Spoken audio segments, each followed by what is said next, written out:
Martin Romualdez at ilang leader ng Kamara kinasuhan sa Ombudsman kaugnay sa umano'y insertion sa 2025 national budget.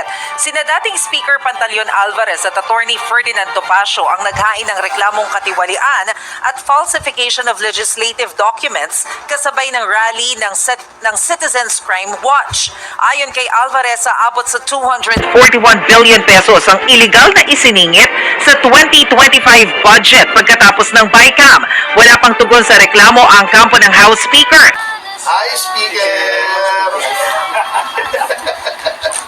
Kaya natin uli kahit bahagya yung ibang bagay, lalo na yung patungkol doon sa GAA ng 2025 yung budget at kung paano po ito related dito sa hindi talaga concern at hindi po talaga interest ng Marcos administration mapabuti ang buhay at kalagayan ng ating mga kabataang Pilipino. So yan po ang ating pag-usapan at ang title po natin ngayon ay ang GAA 2025. 65% po nito, January pa lang ay nagamit or na-allocate na. 65%. So baliktanaw po tayo. Kahapon ay nag-utos ang Korte Suprema na nagtakda po sila ng araw April 1 of this year 2025 ay magkakaroon po ng oral argument doon sa kasong isinampa natin na maideklarang illegal, unlawful, immoral, unconstitutional at criminal ang 2025 budget. Malaking bagay po iyon na nag-set na ang ating Korte Suprema ng oral argument. Subalit, alam mo ninyo, katulad ninyo bilang Pilipino, ako'y tumugon sa hamon na pamunuan ng tunay at maisog na oposisyon. Ginagawa ko po yung abot ng aking makakaya na labanan ang korupsyon. At hindi pa man dumarating ang halalan bilang inyong kandidato at aplikanteng senador, sinimulan na po natin yung pangunguna dito sa tinatawag nating giyera or war on corruption. Nagsampa po tayo ng petition sa Korte Suprema, yung petition for certiorari and prohibition para po ideklarang illegal, null and void at unconstitutional itong 2025 budget na nakitaan nga po natin ng napakaraming blanco dyan sa BICAM. Final, ratified, approved, and signed and filed Conference Committee report. Ito po yung nagiging pundasyon at sandigan ng ating taon ng budget. Bilang Pilipino, bilang abogado, bilang maisog, ginagawa ko po yung aking obligasyon sa inyong lahat at bilang isa sa mga lumalaban dito sa korupsyon, nag-file nga po tayo ng kaso. Subalit, alam mo ninyo, hinihikayat ko kayong lahat na sana ho ay makialam din kayo. Parinig po ninyo yung tinig ninyo sapagkat pera po nating lahat ito. Ang malungkot, 65% po ng 2025 budget. Ito pong budget, yung pinadedeklara nating unconstitutional, ay had been released. Na-release na po ng DBM. 65% of this 2025 illegal, immoral, unconstitutional, and criminal budget, 65% po nito ay na-release na ng DBM. January pa lang. Makikita natin, kaya tayo ay sinasabihan at inaakusahan at destabilizer. Kitang-kita natin ang motibasyon ng Marcos administration, paspasin ang pag-release ng pera sa 2025 budget. Bakit? Natatakot po sila na mag-issue ng TRO at maging permanent injunction at ideklara unconstitutional itong 2025 budget. Nagmamadali po sila para po magamit nila yung kanilang AKAP, yung kanilang AIX, yung kanilang unprogrammed appropriation, yung kanilang korupsyon, yung kanilang pork barrel, yung tinatago po nila sa mga flood control programs kuno na nandyan naman po talaga ang taguan, ang parking ng kanilang korupsyon. Alam mo ninyo, of the 6.326 trillion, 6.326 trillion pesos budget natin sa 2025, na ilabas na po, na-release ng DBM. January pa lang, unang buwan ng taon, 65% yan. Ang 65% po ay nagkakahalaga ng 4.1 trillion pesos. 4.1 trillion pesos, ang daming pera po nun na ilabas na po ng DBM sa loob lamang ng buwan ng January or Enero. Ang laking pera po noon, 4.1 trillion pesos ubos na. Na-release na po ng DBM. At ang natitira na lamang po sa 2025 budget ay 2.22 trillion pesos. 2.22 trillion pesos. Nakakalungkot, sabi ko nga ho, na bagamat nag-set na po, nagtakda ng oral argument ang Korte Suprema, sana ho ay maintindihan din nila at maunawaan yung urgency ng sitwasyon. Ito nga ho, nailabas na yung 65% ng 2025 budget. Ang natitira na lang ay 2.22 trillion. At ito ho, ang talagang nakakagulat, nakakagalit, yung 531.37 billion. Ulitin ko ha, 531.37 billion pesos na para sa unprogram appropriation ay na-release na.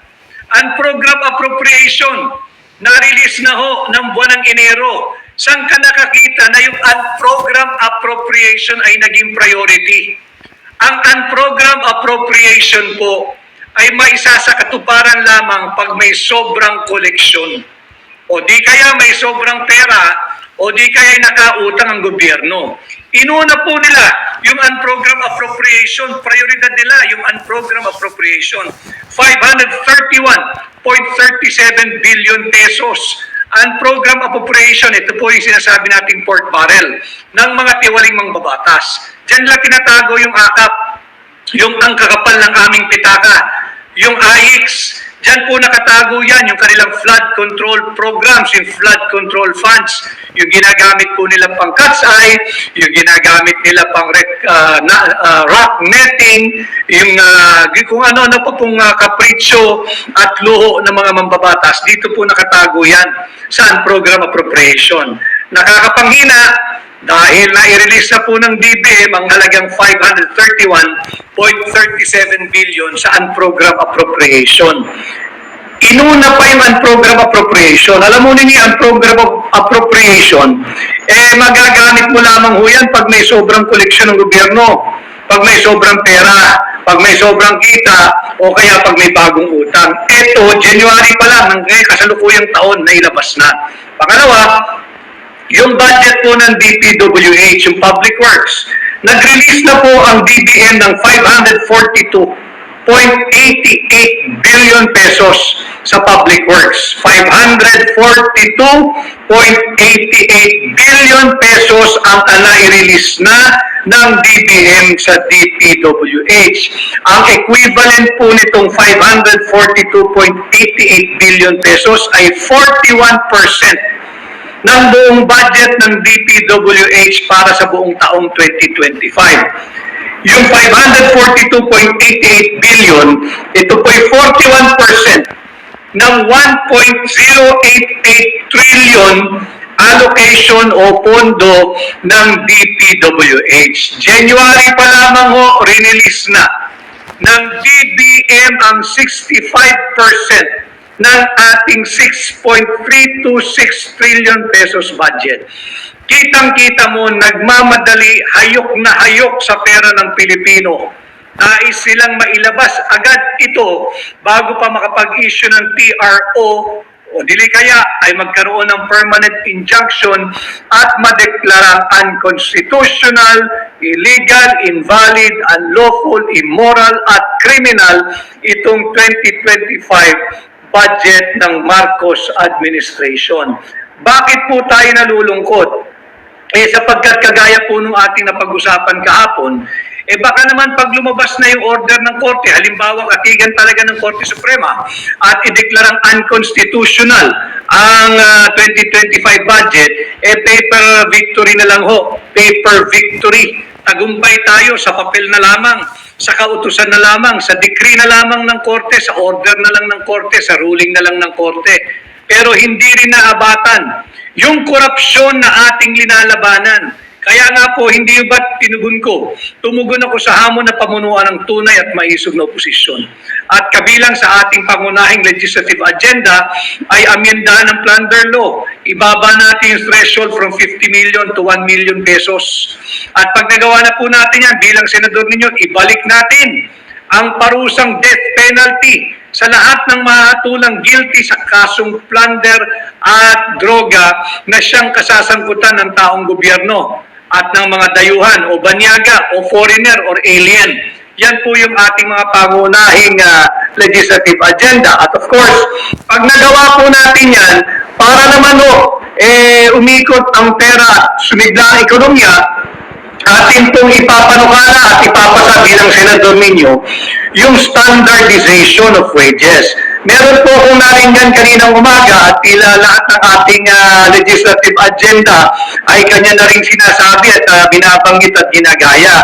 Alam mo ninyo, talagang kinakailangan natin ng suka para labanan ang tanso. Kinakailangan po natin ng suka para labanan ang peking ginto. Ang tagal-tagal mo na sa Senado, ngayon mo sinasabi lahat yan. Bakit hindi mo ginawa nung ikay nandyan sa Senado sa loob ng 6 na taon? 6 na taong ka na dyan, hindi mo naisip ang kapakanan ng manggagawa. Kaya po tayo bilang senador ninyo, ating isusulong yung pagkakapantay-pantay ng sahod. Wala na pong diskriminasyon sa sahod ng mga nagtatrabaho sa probinsya kung ihahambing mo sa sahod ng mga nagtatrabaho sa Mega Manila. Ulitin ko, hindi po totoo mas mura ang buhay sa probinsya. Hindi po totoo ang kasabihang mas mura manirahan sa probinsya. Ano po ang ating preba? Marami pong lugar sa labas ng Mega Manila na higit mahal ang singil sa kuryente. Marami pong lugar sa labas ng Mega Manila na higit na mahal ang presyo kada litro ng produktong petrolyo. At marami pong lugar sa labas ng Metro Manila, ng Mega Manila, na pareho lang po ang presyo ng isang pirasong manok na may isang pirasong kanin at may isang pirasong gravy sa Jollibee dito sa Mega Manila. Yun din ho ang presyo ng isang pirasong manok na may isang pirasong kanin at isang pirasong gravy sa mga probinsya. Pagpapatunay na hindi mas magmura o mas magaang ang manirahan at tumira sa probinsya. Kaya po ito ay ating isinusulong. And of course, itong ating pinag-uusapan ngayong hapon, ating pong pakababantayan ang taunang proseso ng tamang pagpasa ng ating national budget. Hindi po kagaya ng prosesong ginawa sa ilalim ng Marcos administration. Punong-puno po ng blanco yung Bicameral Conference Committee report. 28 blanks in all, amounting to 241 billion. Kaya naman, natatarantang Malacanang kung ano-ano nang ginagawa, pati ho yung kampanya, yung negative campaigning na ginagawa ni Bongbong Marcos. Ako, ang assessment at analysis ko, sadyang ginagawa niya yun para po malihis kayo sa usapin nitong illegal, immoral, unconstitutional, unlawful at criminal 2025 budget. Ulitin ko, sa bagamat akin pong pinangungunahan at ako'y tumugon na pamunuan ng tunay at maisog na oposisyon, kinakailangan ko po ang tulong at suporta ninyo. Kinakailangan ko po mag-ingay din kayo, iparinig ninyo ang inyong tinig at provide a good pressure to our friends there in the Supreme Court at maramdaman nila na higit na nakararaming Pilipino ang interesado dito sa usapin ng unconstitutional 2025 budget. Sapagkat habang ito po ay nakabinbin, 65% of the 2025 budget ay na-release na po ng BBM. Na-release na po nila. January pa lang, release na po yung 65% ng 2025 budget. Ang 65% po ay nagkakahalaga ng 4.1 trillion pesos. 4.1 trillion pesos. January pa lamang na i-release na ng DBM. Ang natitira na lamang ho ay 2.22 trillion pesos. Mauubos po ito. Ganitong-ganito din ho ang naging sitwasyon doon sa PhilHealth last year, hindi ba? Nagsampa rin ng kaso dahil nga illegal at unconstitutional. Kinuha yung 60 billion at pinagtatangkaang pangkunin yung 39.9 billion pesos pera ng PhilHealth. Nag-issue ng TRO ang Korte Suprema bago po nagkaroon ng oral argument. Inaasahan sana namin mga petitioners at abogado na ganun din sa kasong ito sapagkat higit malaki po ang pera na nakataya dito. 6.326 trillion pera nating mga Pilipino. Sana naman ay makita rin ito ng ating mga kagalang-galang na maestrado, kagalang-galang na hukom sa Korte Suprema sapagkat linulustay na po ng Marcos administration ang pera ng sambayan ng Pilipino. Pera din po yan ng mga maestrado. Ano ang kahalagahan? Bakit tayo ngayon ay nagre-report sa inyo? Dahil sabi ko nga sa ating diretsyong pakikipag